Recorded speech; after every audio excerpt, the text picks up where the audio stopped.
Next one is Yiannis Georgiou. He's going to talk about towards cloud elasticity and high-level abstraction for HPC-based epidemiological simulations. Thank you. Thank you. Can you hear me fine? Perfect. So hi, everyone.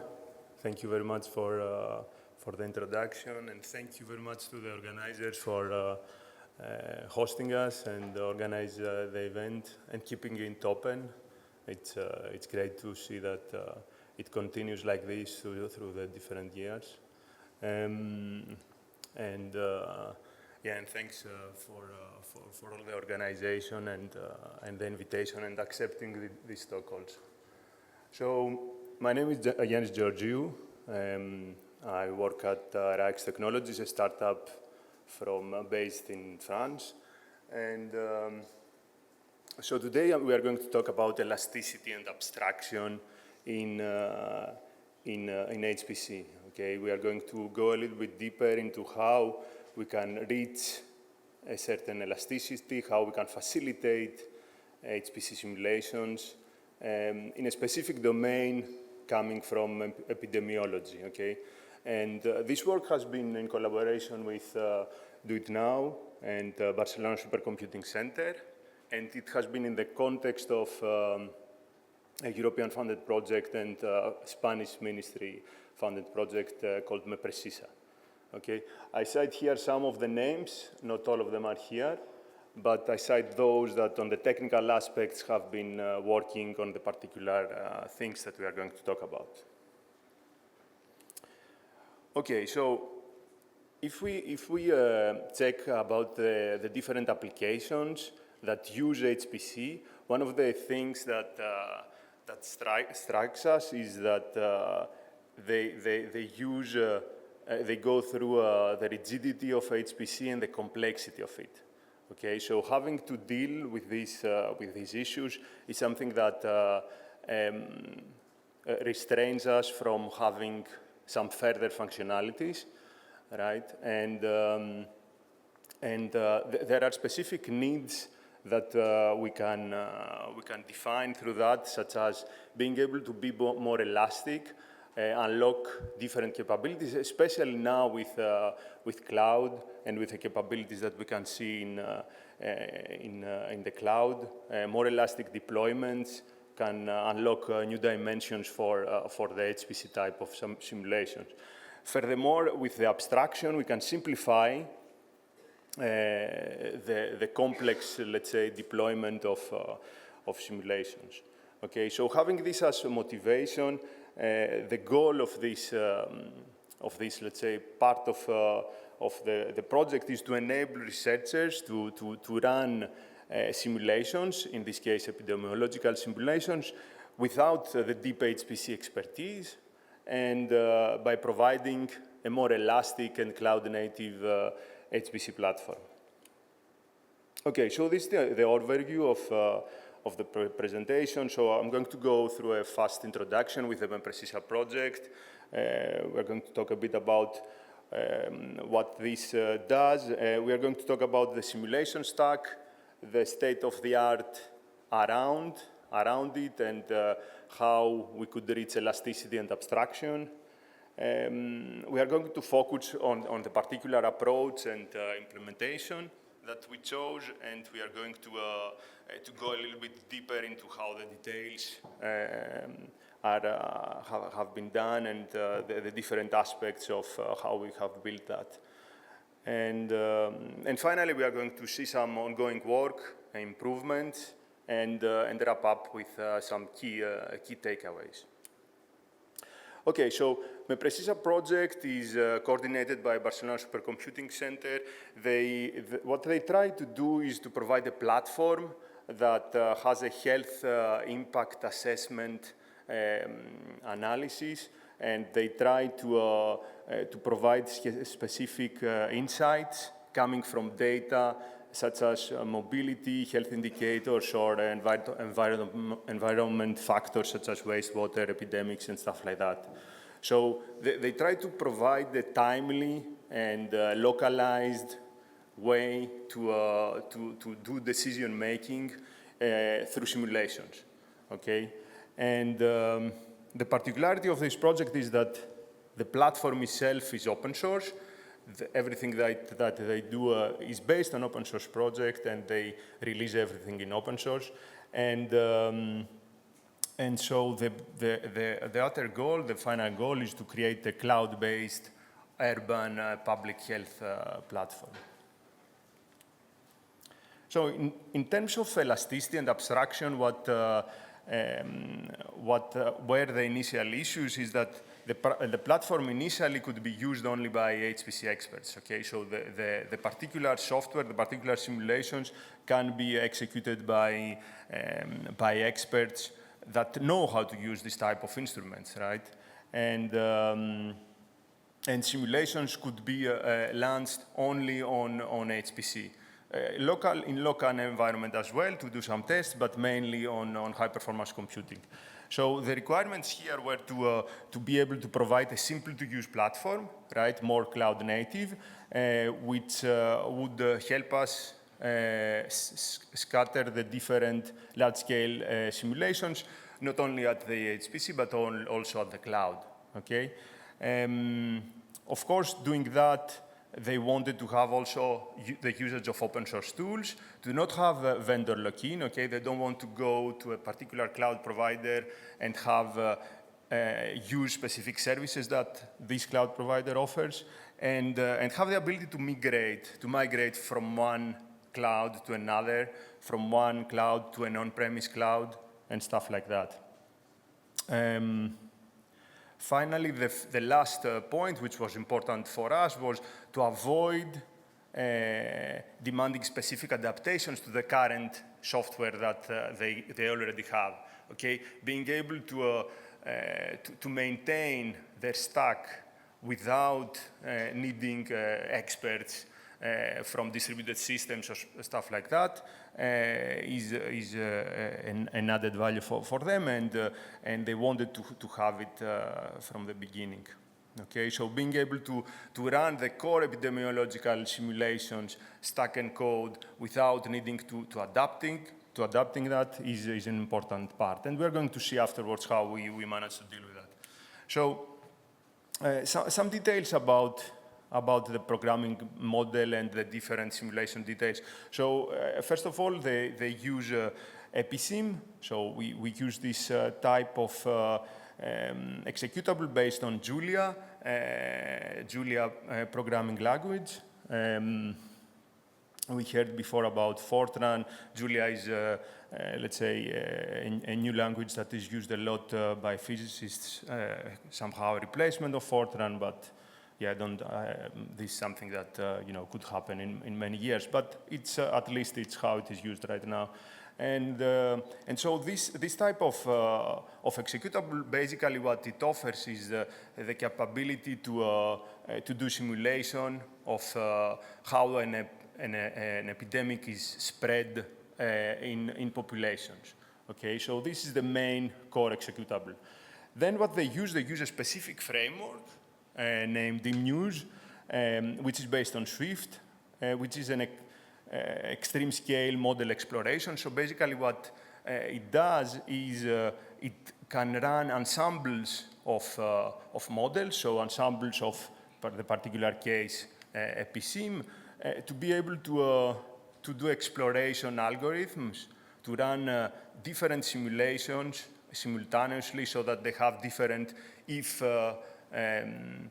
if-what scenarios, for example, or being able to optimize specific parameters, or being able to optimize, to do parameter sweep, for example, okay? And this is based upon Swift-T, which is a parallel scripting language based on MPI, okay? And here we find let's say the bound to HPC, okay? They're using MPI to do this distributed and parallel resources. So in practice, what we find is that the EMEWS Swift EPISIM workflow, the whole workflow, launches many concurrent simulations, many concurrent run upon Slurm, okay? And the parallelism is transparent, okay? So this is typically used for HPC, and in particular, they come from BSC, so they use it on Mare and Nostrum. Okay, so if we, so that is let's say the base environment that we want to bring elasticity and abstraction, okay? So if we check a bit the state of the art and some alternative solutions on how we could reach, let's say, this elasticity. So first of all, the first idea is to be able to adapt this framework that we just explained that performs the parallelization and make it use of Kubernetes, okay, which is a standard, let's say, orchestrator that is used across all different clouds. There are managed services. We can do it on-prem. It's open source. Everything is great. So since, EMEWS and Swift, it uses by default Slurm, being able to move from Slurm to Kubernetes could be a fast way to reach this elasticity. Another thing was to rewrite their code, so the code based on EMEWS with Apache Spark. And in this case, you can express the parameter sweep into data frames of parameter sets. And since Apache Spark is by default cloud native and supports Kubernetes, we would have a direct solution there. However, both of these cases were time consuming. Okay, on the system software level, so we tried to do something which would be much faster and with no let's say integrated changes within their code. Another case would be to act on the system software level, okay? So on the system software level, a possibility would be to use the on-demand HPC of the cloud, so use different cases of tools that provide elasticity at VM level. However, that requires cloud provisioning, okay? And may incur also vendor lock-in, okay? And you would have problems into having this on-premise platforms, for example. Another possibility would be to collocate HPC with elastic frameworks, right? And this is something that we have studied before, maybe the technique, I have the references at the end, where we could actually connect existing HPC system with elastic frameworks and substitute, let's say, the HPC system with elasticity, okay? I will not go into details because in the end that wasn't, let's say, the focus. It was more complex than what we wanted. So the last case would be to deploy Slurm upon Kubernetes, okay? And this actually is what we have chosen. And this today can be done through two open source software, either EMEWS Operator or SCHEDMT Slinky.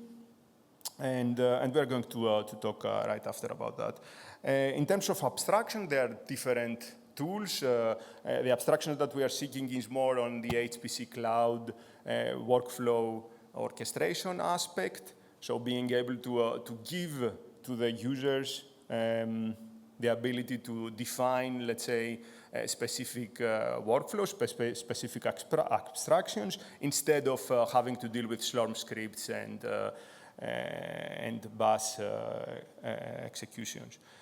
Right, so yeah, some of the tools are here, Nextflow, Covalent, and Ryax, which is the one that we are going to focus on. Okay, so in the end, the selected approach was to go with Ryax for high-level workflow orchestration, keep the current approach of EMEWS Swift for the parallel simulations without doing any changes on that, and adopt Operator for the elastic deployment on the cloud. Upon Kubernetes. So it can be on the cloud or on premise or whatever. The fact is that you deploy actually Slurm upon Kubernetes. So the advantages here is that you can have a dynamic on-demand provisioning, leveraging of Kubernetes autoscaling, right? You inherit the auto-scaling coming from that. You can have the abstraction because Ryax enables the developers to deploy those workflows and design those workflows based on a visual interface. We are going to see about that later. Then we gain a lot in engineering time. Okay, we didn't have to rewrite code. We didn't have to rewrite everything from one framework to another.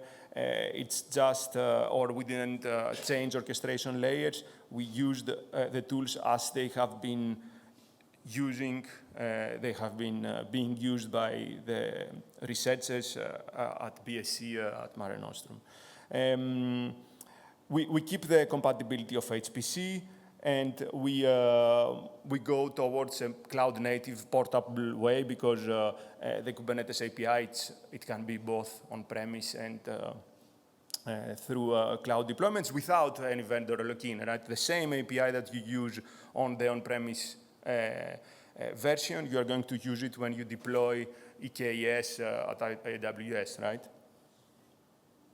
And finally, the other advantage was that through Ryax, and this is something that we can see afterwards, you can have a transparent and simultaneous support of both rigid HPC on one side, right? You can submit executions at Mare Nostrum or other HPC systems, and in parallel have the cloud deploy an elastic HPC, an elastic Slurm upon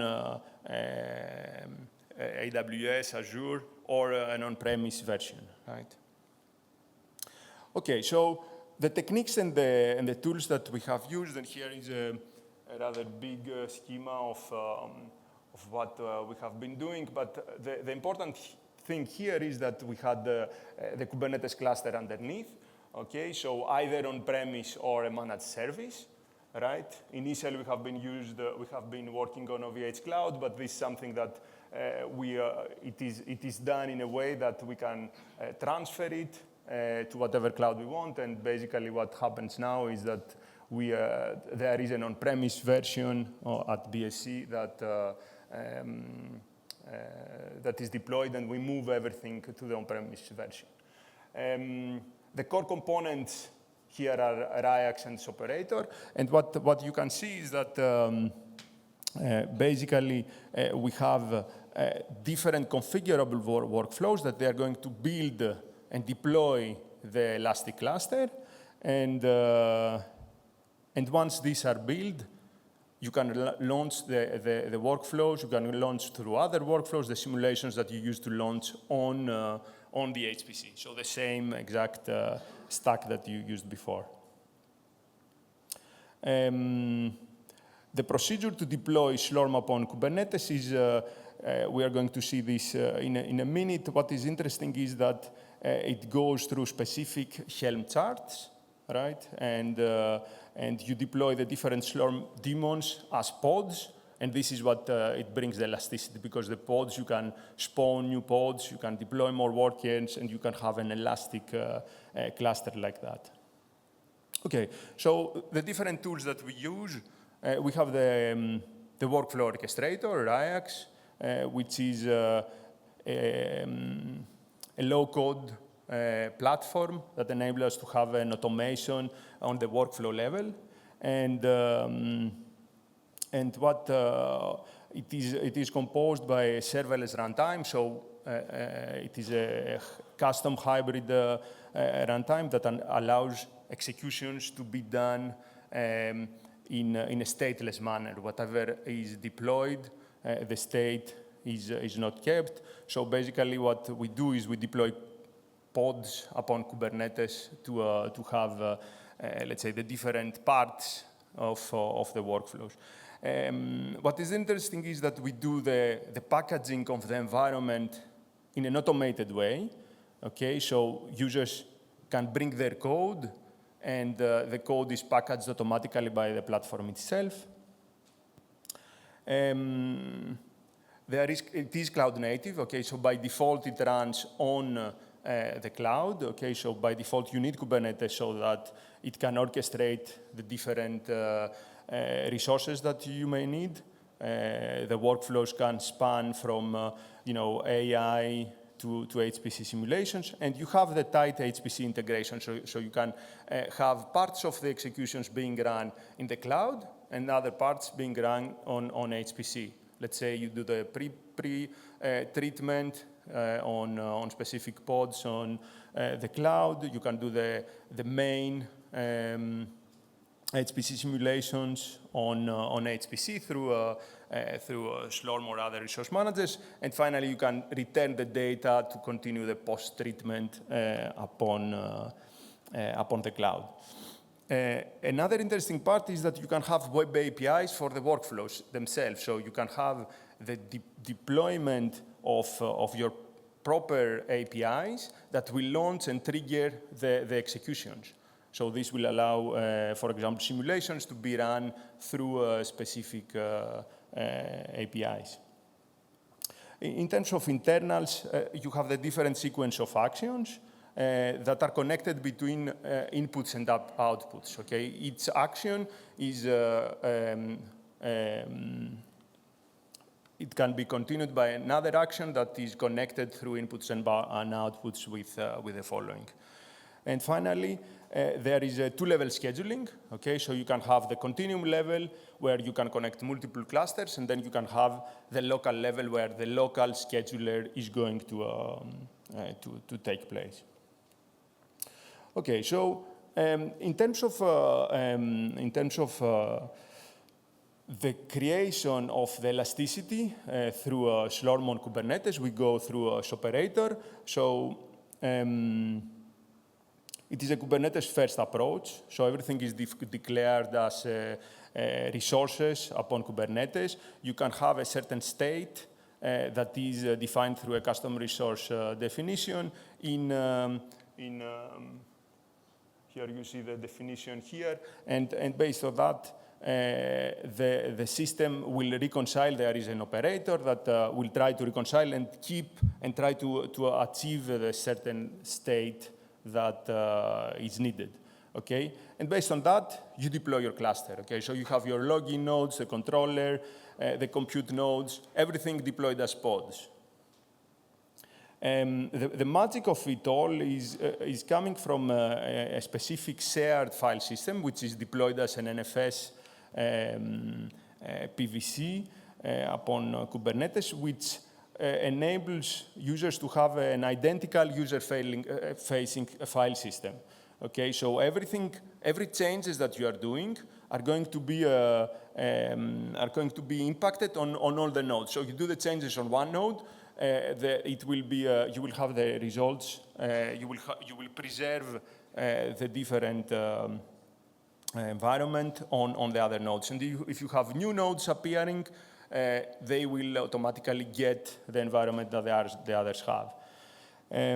Finally, an important point, of course, is the auto-scaling and auto-healing, which are features that you inherit directly through Kubernetes.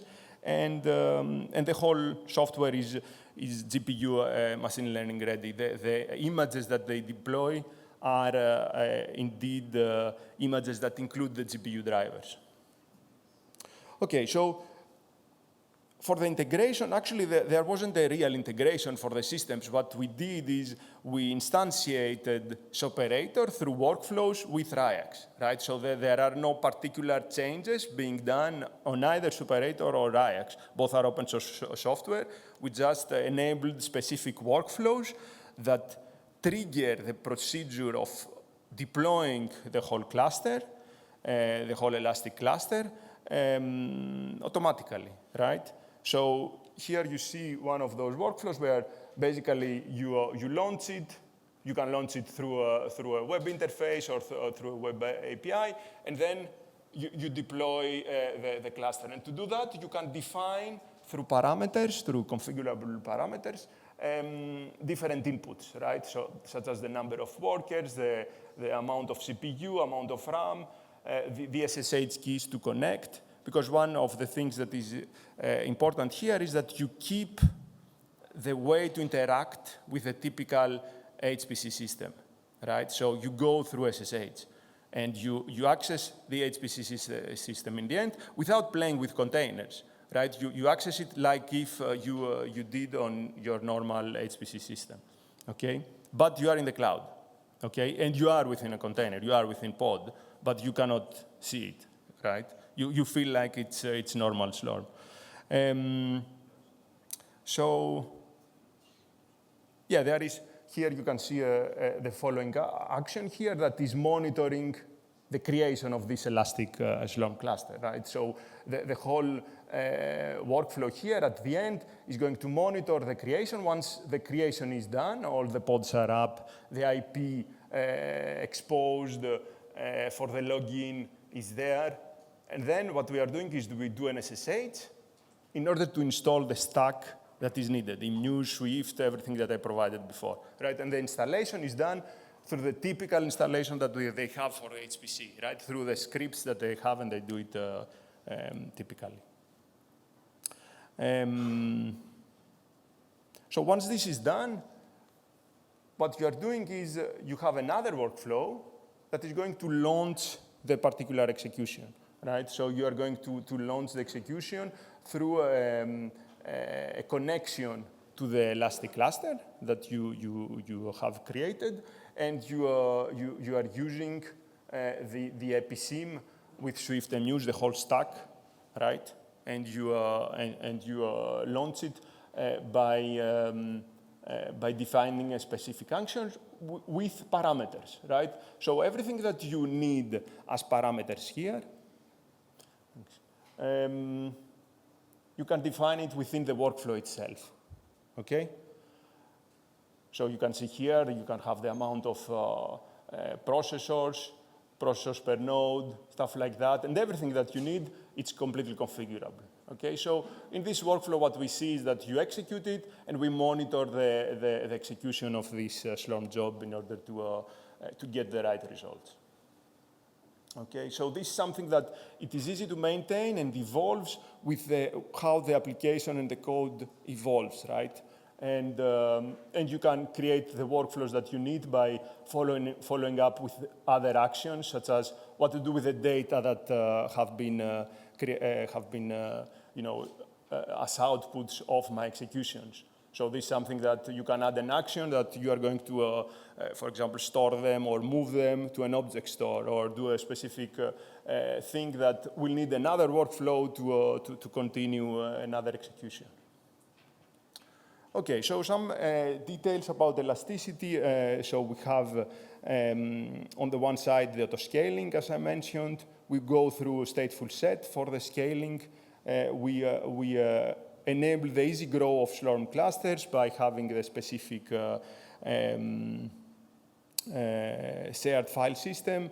And what is interesting is that we have the creation of larger cluster by adding more resources through a Ryax workflow, right? For the abstraction details, you can see here that we have the low code of the web interface. We can have the definition of the Slurm and MPI jobs, which is simplified through the different parameters that we showed in the workflow. We can have the multi-clustering, so execution on multiple types of systems on HPC and cloud. And of course, in the end, the researcher can focus on actually the model parameter analysis and not on spinning up nodes and writing specific job scripts. Some of the things that we are working, and this will be the last slide, some of the things that we are currently working is how to provide the optimizations on the submission, so having different templates for workflows in order to deal with new parameters. Things such as creating APIs that I mentioned before in order to use it through a higher level interface that even people that do not know about this type of simulations can use it.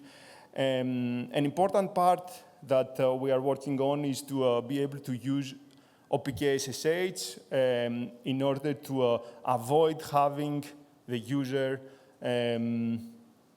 to provide a private key for the SSH connection, right? So you go through with a single sign-on for the HPC access, and you use Keycloak for that. And and let me finish with some key takeaways. So elasticity is something that you can reach with tools such as operator.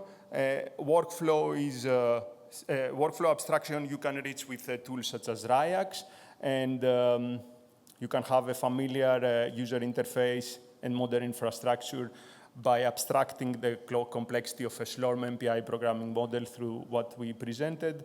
And finally, the fact that it is open source and you do not offer lock-in can allow users to move this platform, another type of platform similar, from one cloud to another or from one cloud to on-premise. And with that, thank you very much for your attention.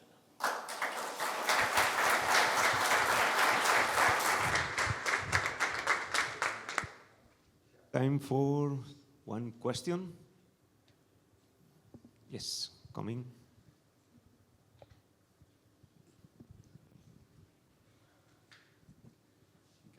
One question, because I can see that the interest is having this Slurm on top of Kubernetes because you need more nodes, you deploy more pods, and is somehow, well, you're not paying for what you're not using if you're using the public cloud. But how do you, because do you recreate the Slurm controller, the pod from the controller every time that you need to grow from pods? Because I see that in the Slurm configuration, you need to tell how many computing nodes and what are the, so, and you have to change that for every single job that you're sending, that I didn't catch it. Yeah, so basically, perhaps here it's better. Yeah, basically what you can do is if you want to change the amount of resources that you are going to use, you can submit another workflow that will scale, that will add more resources on the particular cluster, or you can, you can make it smaller. And this you do it through a particular workflow, right? Yeah, but if there was something running in the, so it will create another cluster? Because if there's something running in the, let's say, I have a Kubernetes and a Slurm cluster on top, and I send a job, and this cluster is using several number of nodes with several GPUs or not GPUs or several, the RAM configuration, and it's working. Yeah. And then comes another user that needs more power, and then it creates another cluster. Yeah. So basically, what is that it creates different clusters, one cluster for job. Yes, you will create different. So if you are going to use the exact same simulations, perhaps you can just increase the amount of the particular cluster, because you can have multiple users within that cluster, right? You can have multiple users that use it. But if you need a much bigger system, you can create another cluster, another elastic cluster for that user, right? You have both capabilities. Right, and this is offered, by the combination of, let's say, operator and Ryax. Okay, I see. So thank you so much.